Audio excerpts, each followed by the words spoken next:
coders, welcome back to the channel of GDG MMMUT. Today we are going to discuss 3 problems of Starters 243 contest on Codechef.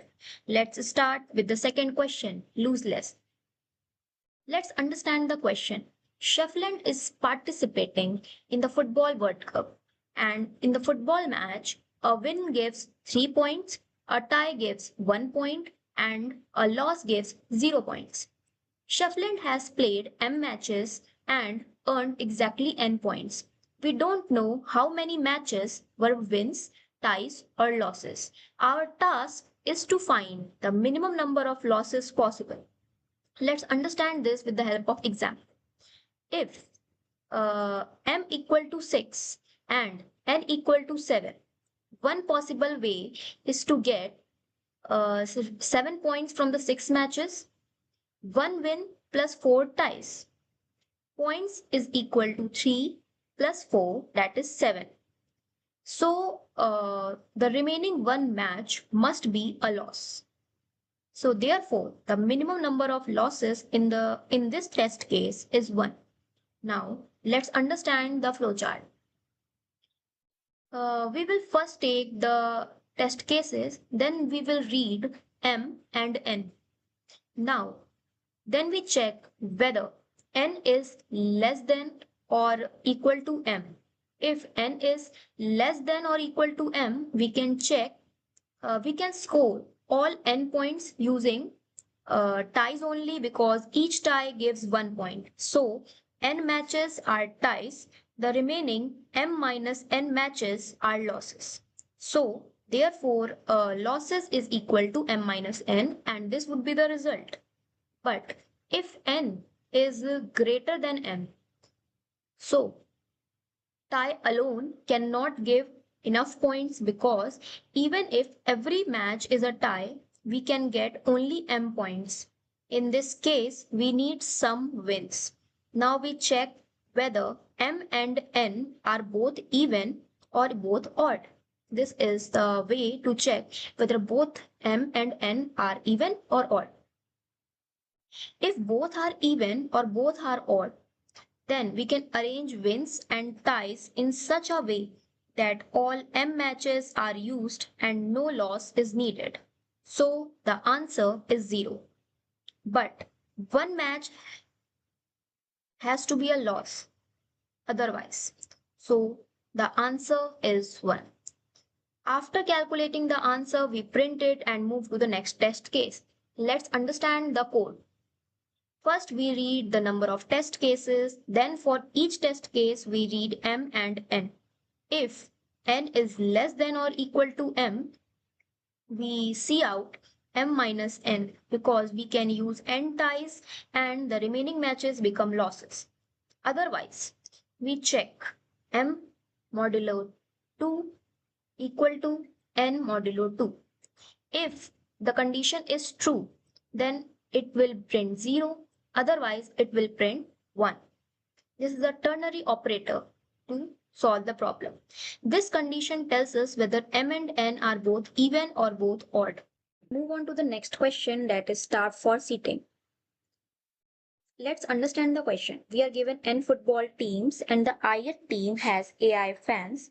We also have a stadium with K seats. Whenever the match is played between the two teams, all the fans of the two playing teams attend the match, and every other team, only half of its fans attend. Our task is to consider every possible match between two different teams and count how many matches will have more spectators than the stadium capacity K. Now let's understand with the test case.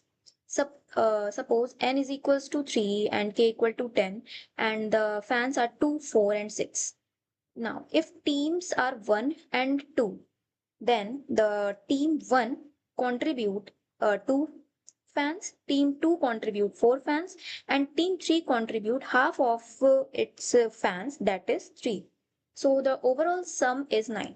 Similarly, we will calculate the sum for teams 1 and when the teams 1 and 3 play, and then we will calculate when the teams 2 and 3 play, and we will find that when teams 2 and 3 play, then the the sum comes 11, which is greater than 10. The stadium does not have enough seats for this match. So we have to perform this check for every possible pair of teams and count such matches. Now let's understand with the help of flowchart. First of all, we need to read the array A containing the number of matches, number of fans of each team. While reading the array, we also calculate the total number of fans and store it in variable sum. Next, we need to sort the array in ascending order for easy calculation. And then we initialize a variable answer with 0. This variable will store the number of matches for which the stadium capacity is exceeded. We use two nested loops, and the outer loop selects the first team and the inner loop selects the second team. Now we need to understand the logic behind the solution. Suppose if teams X and Y are playing, then the attendance of the fans would be like AX plus AY plus sum minus AX minus AY divided by 2, because the fans of team X and team Y attend completely while fans of all other teams attend only half. After simplifying this expression, we get sum plus AX plus AY divided by 2. So we will use that in the code. Now let's move on. Next, when the fans become greater than K, it means the stadium does not have enough seats, so we increment the answer. Otherwise, we simply move to the next pair here. And after all the test cases are completed, we will simply print the value of answer and move to the next test case. When all test cases are completed, the program ends. Now let's understand the code. First, we read the number of test cases. Then for each test case, we read N, K, and the fan counts of all the team. While calculating the total sum, we initialize the answer to 0 and also sort the array. Then, using the two nested loops, these are the two nested loops we generate. Using these, we generate all the possible team pairs, and for each pair, we calculate attendance using this formula. Next, if fans is greater than K, then we increment the answer. After checking all the pairs, we print the answer. Now let's understand the next question, or operations. We are given an array of integers in one operation. Choose any two adjacent elements, remove both the elements and insert their bitwise OR at the same position. Now let's understand this with the help of example. First we have the example 3, 1 and 2. Now choose 3 and 1. Next, we have to do bitwise OR of 3 and 1, that is 3, and the new array would be 3, 2. We need to find the minimum number of operations required so that all remaining elements become equal. The main idea behind the question is first we find the OR of the entire array and store it in final OR.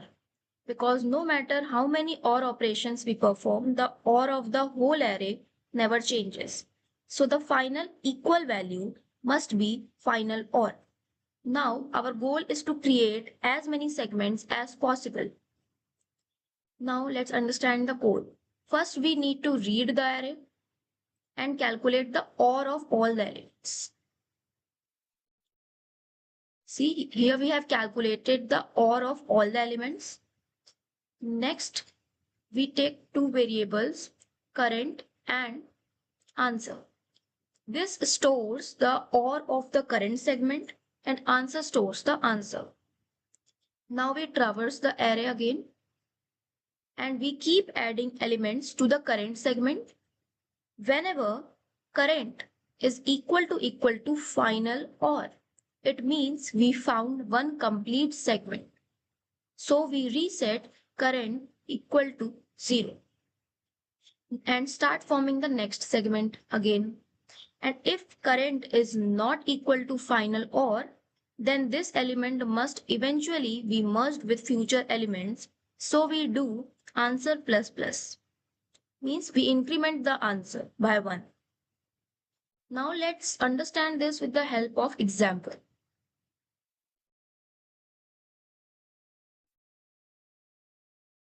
We have taken this example 7, 2, 4, 3, 1.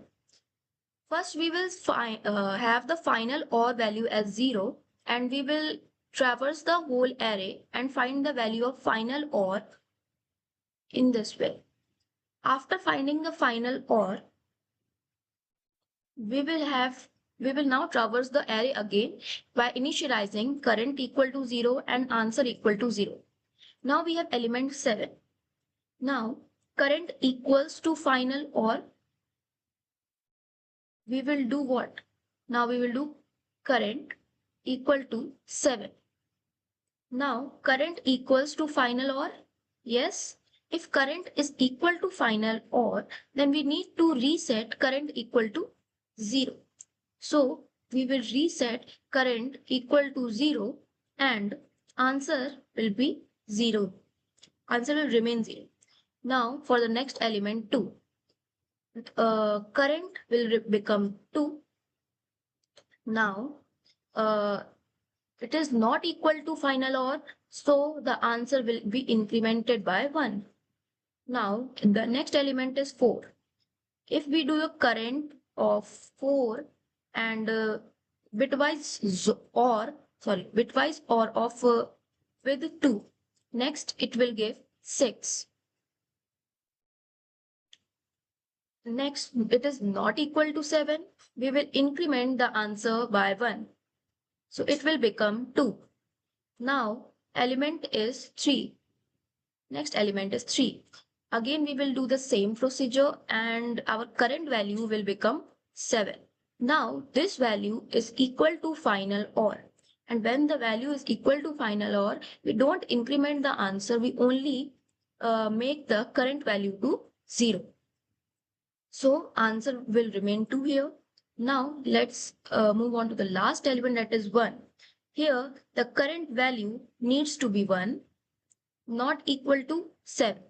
So we will again increment the answer by 3. And as we have traversed the whole array, we will print the answer. So here the output would be what? Here the output would be 3. So the minimum number of operations required in this example is 3. So if you found this video helpful, please like the video, share it with your friends, and don't forget to subscribe to the channel GTG MMMUT. Thank you.